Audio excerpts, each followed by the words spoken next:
If you tuned in to me, you watching Gully TV. We got a very, very special interview. I'm very excited about this, man. This goes back to my childhood. Me and all my cousins recited the song. When you was in the movies, we was on that. Introduce yourself. Please introduce yourself, and then we gonna take off. Let me tell you something, baby. This is Oran Juice Jones, locally loved, nationally known, and internationally recognized, which means I'm accepted and respected all over the world. Hey, yo, tell me about the slick talk, man, because you do it too fluently, man. From the time that you appeared on BET, you just was slick. Your slick talking and your aura from the streets, it superseded the whole performance. So give me some information on your background. Well, I don't know, but I mean, it's going to be kind of hard for me to give you 60 years and 60 seconds, but I'll take a shot. I'm the person last of my kind, there's really nothing to compare me to, since I can't really, I can't do it all. So I resigned myself to try and do it first. Right. It's like, if you didn't have me, you had to invent me, so it's kind of hard to try and figure it out. I mean, you just got to be there, and here we are. All right. What part of the city you from? I was born in Houston, Texas, where I'm at right now with my brothers down here. I came down here for a little bit, but I lived between Houston and New York. All right. Let me stop you for 1 second. Does this shock people that you from Houston? Most people generally associate you with New York City, right? Right. Most people do. I was raised in New York for the most part. I stayed in New York. Every opportunity that my mother had to ship me out to Houston, to Texas, she did. Between Texas and Louisiana, and I still have roots in Lake Charles, Louisiana, and Shreveport. And my parents are buried in Lake Charles, okay, Louisiana. So so I'm a little bit in between worlds, man. I'm not from anywhere. I'm kind of like from everywhere.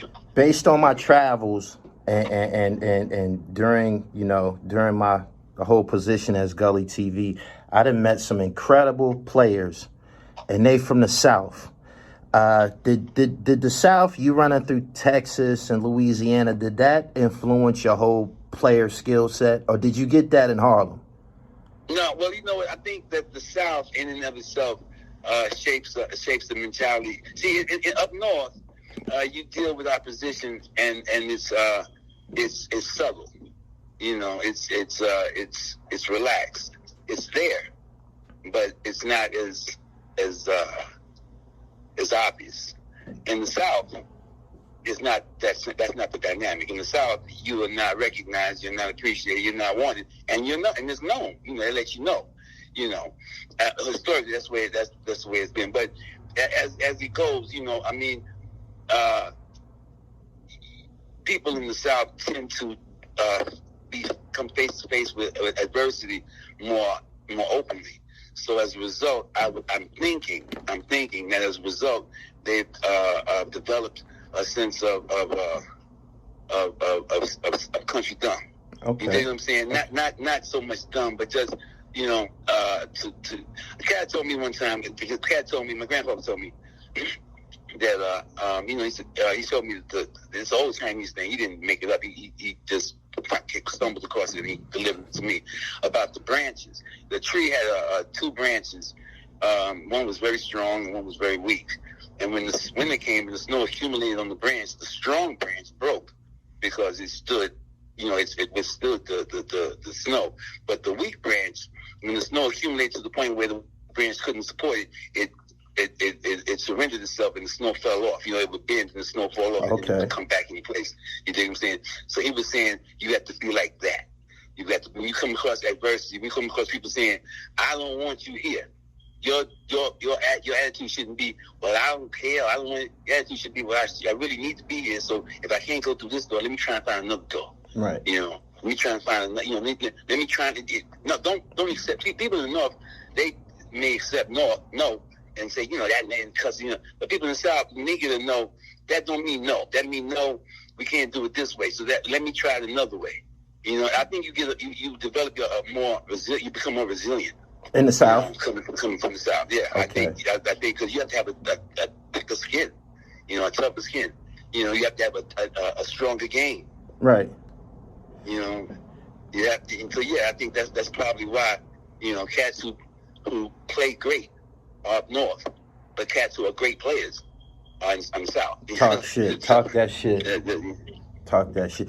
Tell me some of the personalities that you met along the way through the South that shaped your personality. That was it. That's the attitude. Doors are going to be slammed in your face. So you go around to the back. If the back door is slammed, go to the side. If the side is slammed, go up on the roof. If the roof is slammed, go around, try to find a corner. And if everything is closed, then drill you another, make you another hole. Crack, make you, drill you a hole, make you a hole, make you a way. Right. And that's what I got out of the South. I mean, you don't have the luxury of allowing racism to just stop you. Right. You have to go. Were you a musician the whole time? The vibe I got from you, no bullshit, was that you was a live nigga, man, and you was probably around, the golden years of hip hop, and people started to assimilate in this business. And it just seems like you might have came off the strip somewhere and came to hip hop. Were you a musician the whole time? No, I just stumbled into it. Russell and I was friends at the time. We're friends now, I guess. And he was starting out Def Jam. He said, it'd be kind of cool to get down with. Kurtis Blow and I grew up together. Me and his brother, we were crimies. Me and Kurtis Blow's older brother, we were crimies. Kurtis was like the younger. He was in the same category with my younger brother.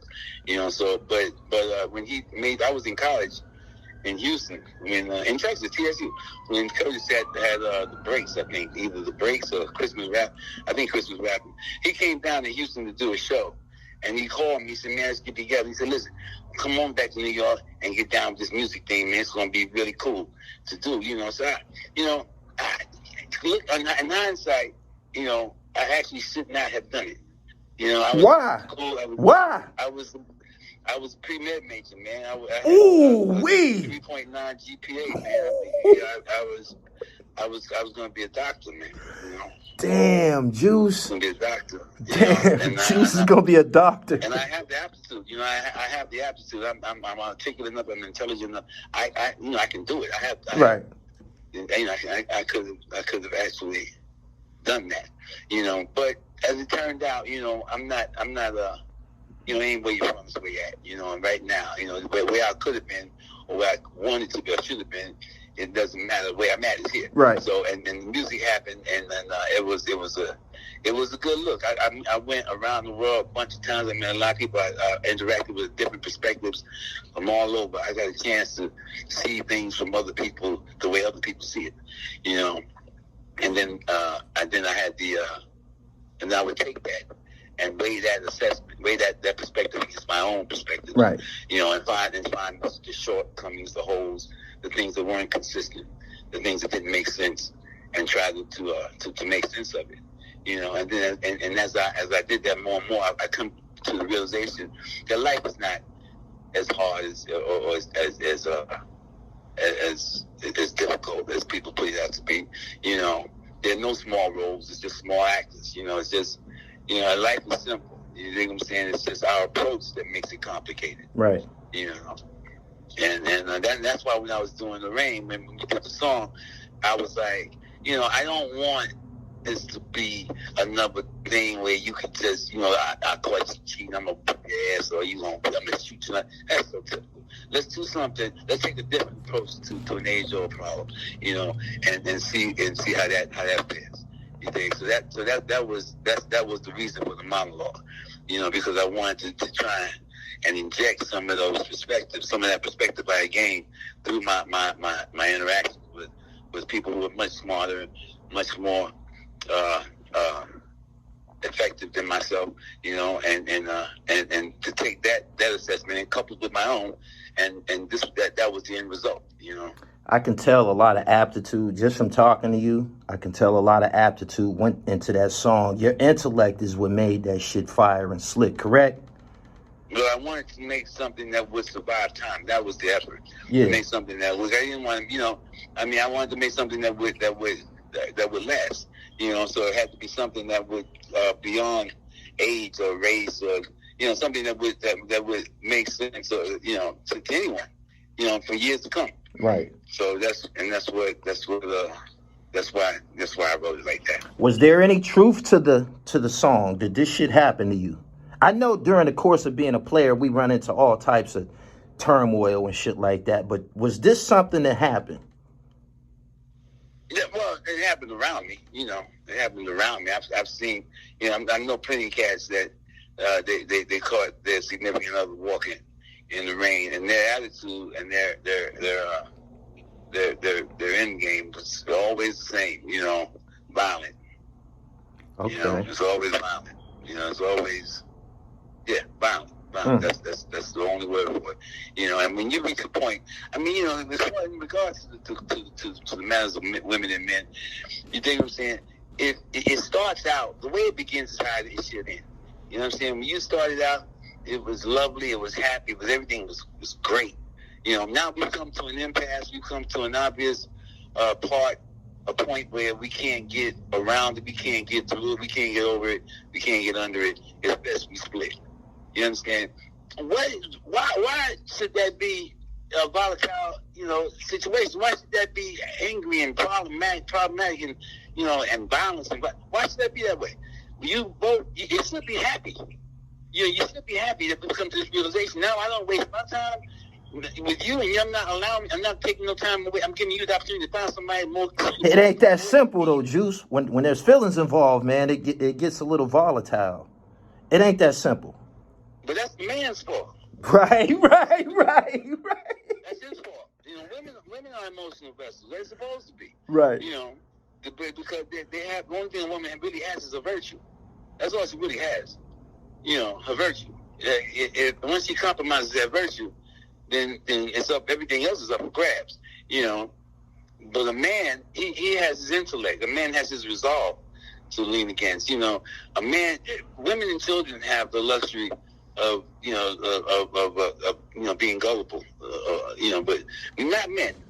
Men don't have that responsibility because ultimately it's going to fall on you. God didn't talk to Eve. Interesting. So how long did it take you to write the record? It didn't. It was one day to write because I knew I knew the direction I wanted to go in. I wanted to go away from the obvious. Right.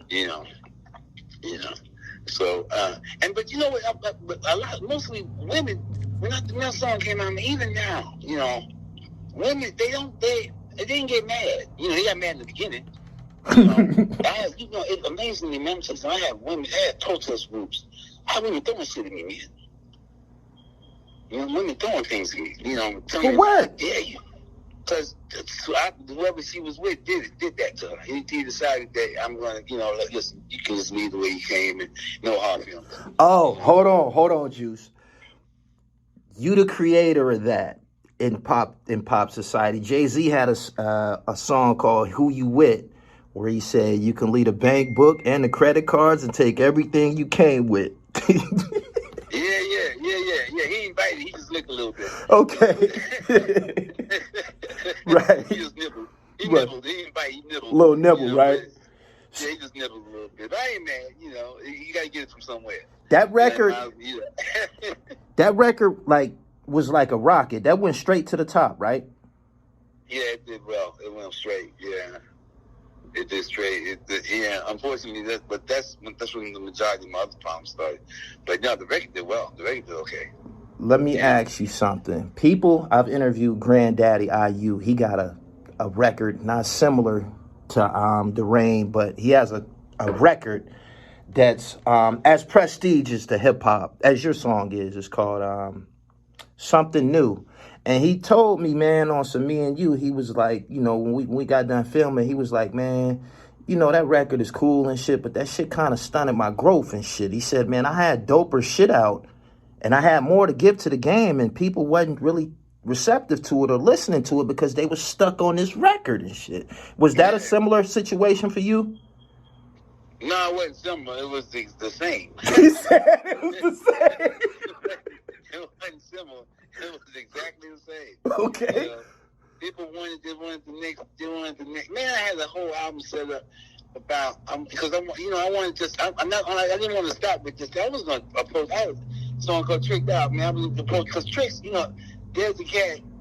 You know, the guy who goes out here and spends his money and hires a woman to perform. See, the purpose for a prostitute, man, the purpose for a chick, a hoe, you dig, is to sell disputes of nature. I never call them hoes. I call them working girls, you know. Right. And that's what they are, working girls. Ladies, it's the same thing. You know, they're satisfying the service, you know. But that's the purpose, to satisfy disputes of nature. You know what I'm saying? Perfectly normal man, no problems, good man. But he likes, you know, circus love. He likes circus type sex. Right. You know. He said circus love. Out of that mindset. You know, he on that circus shit. His wife is not of that mindset. You know, when, you know, he may, you know, I know a cat that want, you know, I don't want to sound too vulgar. I don't want to do, but this guy, he want. Do it, Juice. He like to have somebody. He want to have somebody screaming his ass. You know? So that's what he like. He like that. You know, he like somebody to go up his ass, you know, screaming his ass. You know, now personally, I don't care for that, but I don't condemn it. You know, that's what. But his wife, I don't think she went for that. You know, so he hired. He needed someone. He wanted that done, and he hired someone to do it. And she, you know, and that's perfect. I mean, there's nothing wrong with that. Nothing wrong with that. You know, but see, it once a woman. But see, that's the woman that's a virtue. There's nothing wrong with that from that woman's perspective. I would not advertise, because, you know, I'm gonna tell you something, man. That pimping thing, that shit was cast upon me. I never claimed to be no pimp. Hold on, Juice. So the shit that you said on that record, people almost all they just automatically assume that you had a pimp background or some shit like that? No. I understand the mentality of pimping. Okay. But I have never actually pimped. I had daughters. But even before I had daughters, I would never try to convince a woman or try to coerce or try to, you know, educate a woman to that and try to, you know, make money off. That's just terrible to me. I would never do that, you know. Got it. But see, the action of pimping, that's what's terrible. But the attitude of it, you know, we do it every day. If life give you lemon, you make lemonade. Yeah. That's pimping. Okay. That's pimping. Pimping is the power, P-I-M-P, the power in my perspective. You know, the power in my perspective. Prayer is my philosophy. Talk that shit, man. Damn. You know, P-I-M-P, power in my prayers. You dig what I'm saying? When you take what's given to you and you make it better, and you don't do it at the expense of anyone or anything, that's pimping. When a man has no education, but by his hands, it just pimps his hands, he can make a life for himself and his family. That's pimping. You see what I'm saying? He was not supposed to win. He has no skills. He has no education. But he can lay some bricks, or he can chop a tree. He's found what he can do, and he's taking that to the next level. He's made that work for him. Right. And his. You've gone against the odds, and you survived, and you thrived. That's pimping. Yeah. You know. This record. Power in my prayers, praying to God. You know what I'm saying? I mean, it's an abstract way of looking at it, but you know, when you pray, when you ask God, give me something, help me, make me better, make me stronger. You know, and God does that. You know, he does whatever he does. He makes you better, he makes you stronger, and then you go out and you provide. You do the right. You know, you do it the way you're supposed to do it. When a woman comes to a man and says, "Listen, I don't know. I have no guidance. I need some guidance, I need some instruction. Help me get better." And you help that woman. Right. And then she puts herself in a better position. If I was pimping, I mean real life pimping, if I had hoes, each one of my hoes would be working. Once they get paid, I take a little bit from my pocket, and I take a little bit and put in the bank account for them. And at some point, the pimping is stopped, and you've taken what you've accumulated, and now you go on. You know, and you do better for yourself. You get out and you do, you know, you take that understanding that you have in the game, and you apply it now in the business world, and you go and you thrive. Right. You see what I'm saying? In that way, I can expect a blessing. You see what I'm saying? Right. In that way. But for me to go out here and do and run and try to run women into the, I don't know, cats said, man, I don't want no money that to come out of a bitch ass. Think about that. What you saying, man? Think about that. What you saying? Oh my goodness. You know? So, this. I mean, you know, so, you know, the mentality of it. That's pimping. Yeah. To go against the odds and come out on top and win and do it the right way. So you know that's the beauty of the game. You know, pimps don't lie, steal, cheat, nothing, and still get the same results. That's the game. When you don't have to lie, cheat, or steal, and you still get the same results. Man. That's the game. That's pimping. You see what I'm saying? Yeah. When you go through life and you do it the right way, and you live the right way, and you get those same results. You know, you could go out here and hustle and rob, sell drugs. You know, I'm not knocking that. I'm not saying nothing against that. You know, you got to get it how you live. But I'm saying that, you know, there's a right way. There's everything else in there, and then there's a right way. Right. You know, whatever that right way is, you know, you figure that out. You find that, and you stick to it, and you do it. And if you do it the right way, you'll know. Because, you know, the blessings will come, man. I might, you know, if you could ask Granddaddy, he'll tell you the same thing. We might not have... our career might have been stymied because of that, but I know cats who made $50 million and died. You know, Andre Harrell had $50 million and died. You know, so you know, I mean, I think the sign of a success is a long life. You know, right, and family around you. You know, I mean, here I am. If I'm sitting here with $10 in my pocket, and I got my brothers and my sisters, my family around me, my kids, my you know. And me ain't got 100,000 between us, but you know we together, we here, we happy. And for you know, I could have $100 million and be in a mansion by myself, you know, and just you know, I made it. You know, I mean, we really made it. You know, it depends on what you want out of life. You know, so right. That's you know, and I'm saying all this because I want your listeners to understand that you know if. The pimping, I mean, but you know what I want to understand? It's not focus on the beverage, but focus on the cup you're trying to fill. Maybe that's the best way. Okay. Like I said, people go through life focusing on the beverage, and I'm trying to suggest that you focus less on the beverage and more on the cup you're trying to fill. Right. How old were you when that record dropped? What year did that come out? 86 or something? That was 86, and I was 25. Nobody said, you know, nobody said that. They said you was a bad nigga. You cool, we love you. You know, you come on in. They ain't never kicked me out the house. They just and they just never invited me in. But they didn't say I couldn't come in. Got it. You know, so you know what I'm saying. So it's all you know. It's perspective, man. I mean, I don't hate the player. I hate the game. How far did you ride the song? Like when it was hot? Like how many years before we ended up seeing you in the movies? I did the movie. That came right.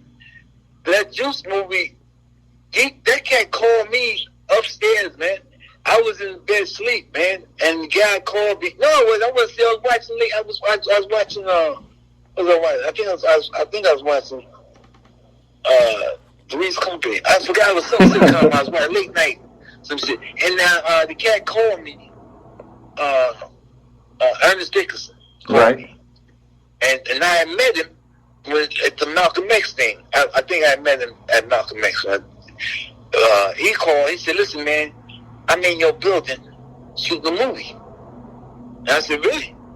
And he said, "Yeah." I said, all right, well, listen, what do you want? You want to use bathrooms? You know, and he said, nah, I want you to come down here and be in this scene with me. I got a cat. You dig him. His name is Samuel Jackson. You gonna dig him. He's nice. He's cool. You know, he's funny. He like you. He could down to earth nigga. Right. You gonna like him. I said, okay. And so I got down there and I met him. You know, I met Sam Jackson. I said, what's going on, please? Hey, man, what's happening? And he was the coolest cat ever. You know. And I mean, the coolest cat ever.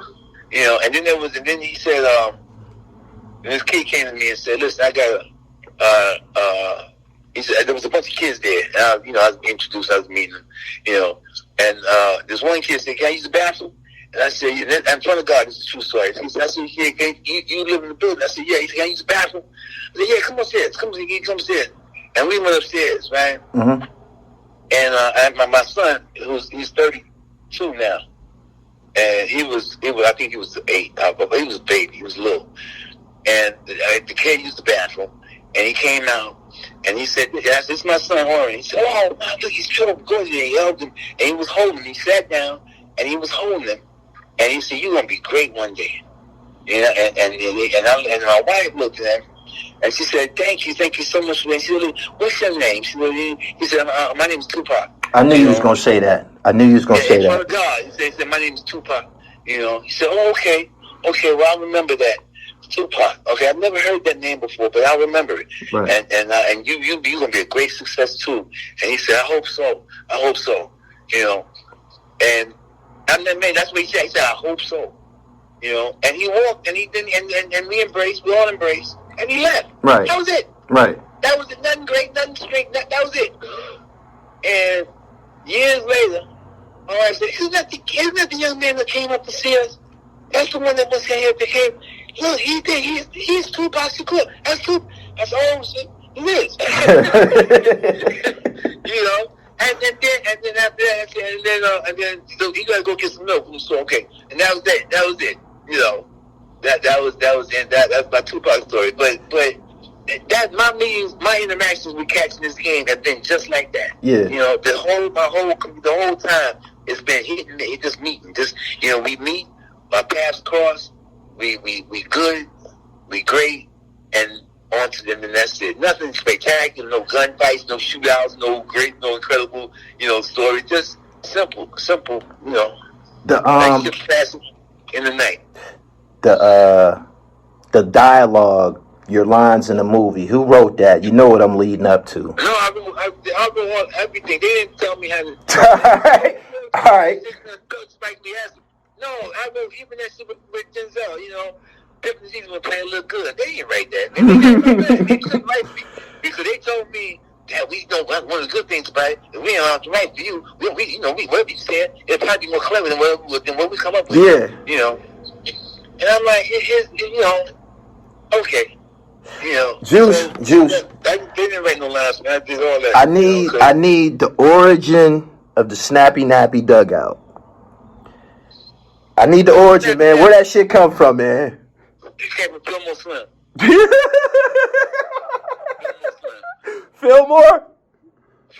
Now, see, Juice. Hold on, Juice. You distanced yourself earlier in my interview. You distanced yourself from the pimping and shit like that, and then you turn around and take me back to Fillmore. I told you I got pimping all over you. No, I didn't say I'm not didn't say I was of the pimp. I just said I'm not in the pimping. Okay, but you of it. But I'm of the pimp, of course. Talk that shit, man. Talk that shit. A pimp ain't nothing but a hoe that them reverse the game. We all pimps or hoes at one time in life, depending on where we are. The student is a hoe to the teacher, who's the pimp, but she's the pimp. The teacher's a hoe to the principal, who's you know. But the principal is a hoe. He's a pimp to the teacher, but he's a hoe to the school board. Talk heavy. The school board. I mean, you know, it's pimping and hoeing. It's been going on since the dawn of time, brother. But it's just been categorized as that. Right. That's just the language of it. Right. You know, but you know, the whole concept of being, you know, you're working, you're a worker, you're a boss, you're a worker. You know, you the more you get, the more you realize, the less you have, and the more you want. You know, I mean, it's life, man. Right. It's life. And it's like, it's just, the pimping, the imagery is black, but that's because the media makes it that way. White people are the biggest pimps I know.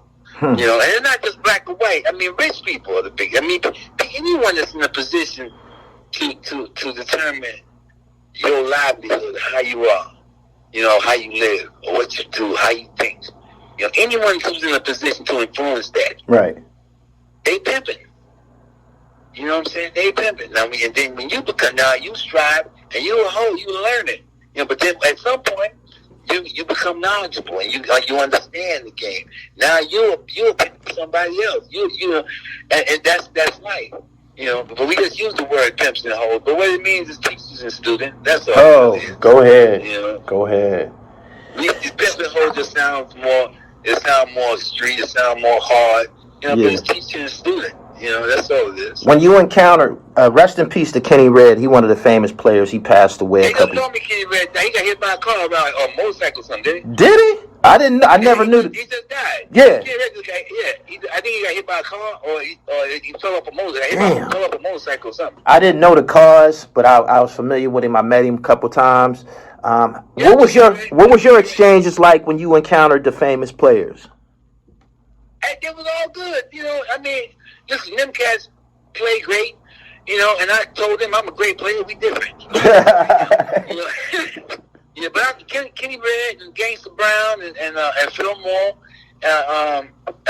even Bishop. I mean, any one of them cats, if you ask them about, they know me. They know about me. I mean, it was all good. I keep it pimping. I'm in the pimping. I'm not. I'm of the pimping, but I'm not in it. Right. You dig what I'm saying? That's that, because I don't think like that as far as women or as far as people concerned. But as far as just life, if I'm in a situation that I need to try and make the situation better for me or for the people around me, for people, to make it a better situation, and I start to think of ways to do that, and you try to figure it out. That's all pimping. That's all, trying to take what you have and make it better. Take what you got and make it into something better. And that's all. That's all anybody tries to do. That's why you go to work every morning. Yeah. You try to make your life better. Take what you have and employ that and make your life better. And that's all. That's all it is. Did you know Juice was gonna be a big deal like that? Juice, wait, the movie? Yeah. Yeah, I knew because it was our story. I hoped it would. I hoped it would have been big. I hope so. I hope that it would be. What I'm hoping now is that I can see an onslaught of stories about us that are not drenched in blood or drugs or violence. I would like to see a story about us. It's just a basic love story. Just a basic love story about two people who are just, and they happen to be black. And then maybe that was, we're just like everybody else. We fall in love. I'm hoping to get those kind of stories. But Juice, I knew it was going to do well. Yeah, because it showed us as a way that unfortunately the people, some people see us as, How'd you come up with the name? Is that your government name? Yeah, Oran is my name. Oran is my name. Jones, and I guess that's in the South. People tend to call you by your initials sometimes. Yeah, OJ. And Oran is very difficult, but it wasn't difficult. People call me Orca and Ern, and Irie and all kind of, really, and they never. And I have to keep correcting them and telling them, no, it's Oran, O-R-E-N. Okay. And then it just, Juice, Oran Jones, OJ Juice, that came, and then OJ Simpson did that shit. How many kids that got canceled behind that shit? For real? I got caught up in that. People now, we don't want nothing to do with no OJ. That cat told me, that promoter told me, no, OJ, no, nothing to do with that. No. Why, man? What are you talking about? Mom already paid me half my money. No, just keep it, Wow. That's real. They did that O.J. Simpson thing. As crazy as it sounds, that shit bled down. That shit affected mean, somewhat, you know. It's, yeah. Damn. You know, the juice. The juice. You change the name, man. Change the name. I'm like, nah, man. Right. I'm not doing that. Yeah. So where did you go? Where did you go to see the movie Juice at? Where did you go to see yourself on the big screen? You was only on the screen for a couple of minutes, but you killed that shit. Yeah, just for a couple of minutes, man. I forgot where I went to see it. I forgot where. But it wasn't nowhere noticeable. It was a small. I went by myself too. I went by myself to see it. I didn't go to no. It was out of the way place. Okay. You know. I was thrilled to be a part of it. I was more thrilled to meet that cat and have that cat use the bathroom, you know, than the actual movie itself. Right. Know? And you know that was another misconception because I didn't know him like that. I didn't, but for a time, you know, in that instant that I saw him, he was a real like nerdy kind of kid, man. He wasn't no. He was educated. It seemed like, you know, he wasn't a stuck out nigga that I see. Yeah. You know? Yeah, a lot of people said that. He wasn't that at all. A lot of people said he kind of grew into that. Yeah, he had to. So when I saw him, and I only met him, how long did it take to use the bathroom? What, 2 to 5 minutes? Yeah. That long? You know? But in that 5 minutes, he was an intelligent, articulate, very warm receiving young man. I didn't get any indication. I had no indication. There was nothing that suggested he was that nigga, you know. And suddenly he became that nigga. But I always thought that was the act, man, because he, you know. A lot of people say it was an act. Some people say it was an act. Some people say it was provoked by him getting robbed and shot at Quad Studios. He turned into someone else. He ended up going to Clinton. He went to Rikers Island. He went through some shit. That might have flipped it. Yeah. That might have flipped it. So, yeah, that could be it. Do you have give me one of your fondest memories from being Oran Juice Jones? We're going to get up out of here. I really appreciate you coming through, sharing some insight on your story with me. All right. No. One of the fondest memories that I have, let me see, there was...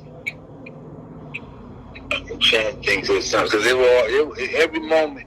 As a rule, I try to live life in the moment. Mm-hmm. So it's all of it is amazing to me, you know. But I think the most important one to me, I know it was I was able to take my mother to Disneyland. Okay, that's what's up. That was nothing crazy, nothing. That was it. Yeah, take my mother to Disneyland, and.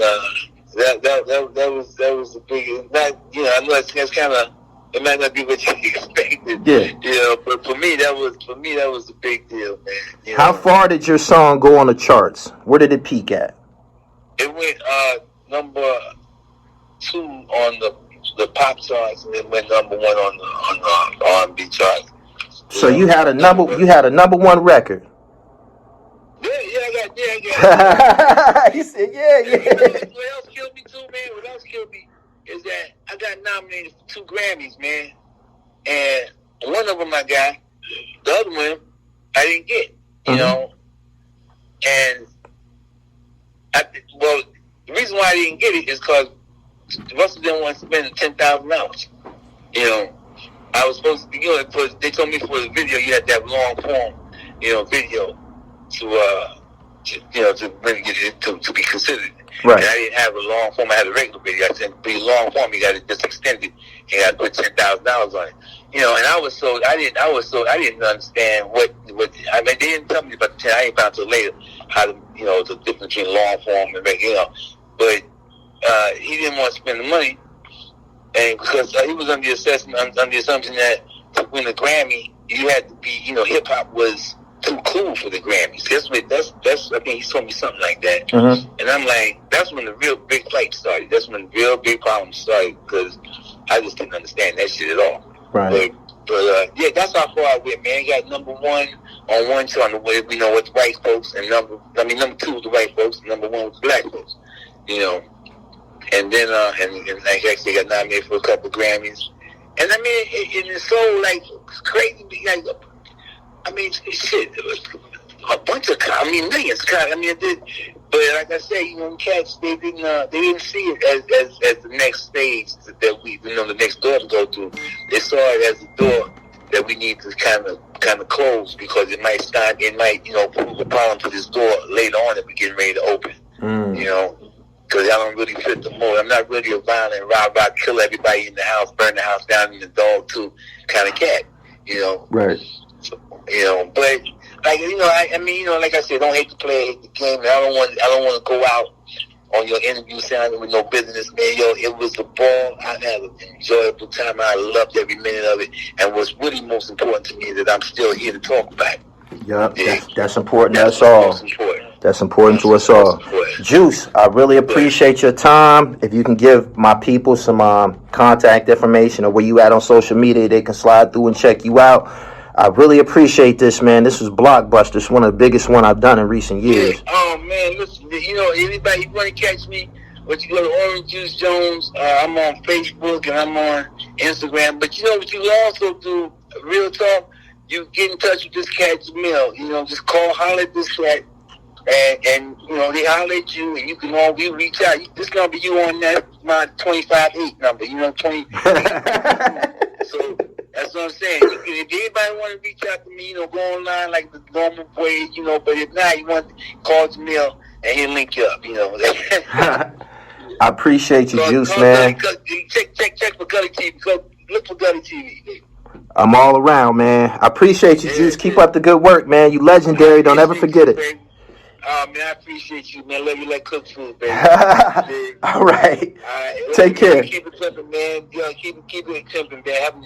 Enjoy life, baby. All right? Will do. And anytime you got time, man, just reach out to the cat, holler back. Let's do the spelling rap case, man. Just call me anytime, man. I tell you 25-8, baby. My man. All right, Juice. Peace. My man. Yep. All right. Peace and love.